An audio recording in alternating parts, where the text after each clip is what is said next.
ಚಿಂತಾಮಣಿ ತಾಲೂಕಿನ ವೀರಶೈವ ಮುಖಂಡರಾದ ಶ್ರೀಯುತ ಆರ್ ಟಿ ಪ್ರಸಾದ್ ರವರು ಶುಕ್ರವಾರ ಬೆಳಗ್ಗೆ 6:30 ಸಮಯದಲ್ಲಿ ನಿಧನರಾಗಿರುತ್ತಾರೆ.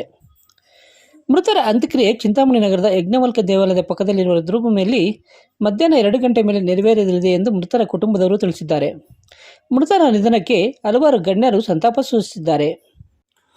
ಲೇಟ್ ಧೂಪಂ ರಾಜಣ್ಣರವರ ಏಕೈಕ ಪುತ್ರರಾಗಿರುವ ಇವರು ರಾಜಕೀಯವಾಗಿ ಮತ್ತು ಸಾಮಾಜಿಕವಾಗಿ ಗುರುತಿಸಿಕೊಂಡಿದ್ದು, ತಾಲೂಕಿನಲ್ಲಿ ತಮ್ಮದೇ ಆದ ಶೈಲಿಯಲ್ಲಿ ಹಲವಾರು ಸಮಾಜಮುಖಿ ಕಾರ್ಯಗಳನ್ನು ಮಾಡಿರುತ್ತಾರೆ. ಎಲ್ಲ ವರ್ಗದ ಜನಾಂಗಕ್ಕೆ ವಿಶೇಷವಾಗಿ ವೀರಶೈವ ಸಮಾಜದ ಬಗ್ಗೆ ತಮ್ಮದೇ ಆದ ವಿಶೇಷ ಪ್ರೀತಿ ಮತ್ತು ಒಲವನ್ನು ಹೊಂದಿದ್ದು, ಎಲ್ಲರಿಗೂ ಬಹಳ ಸಹಕಾರವನ್ನು ಕೊಟ್ಟಿರುತ್ತಾರೆ.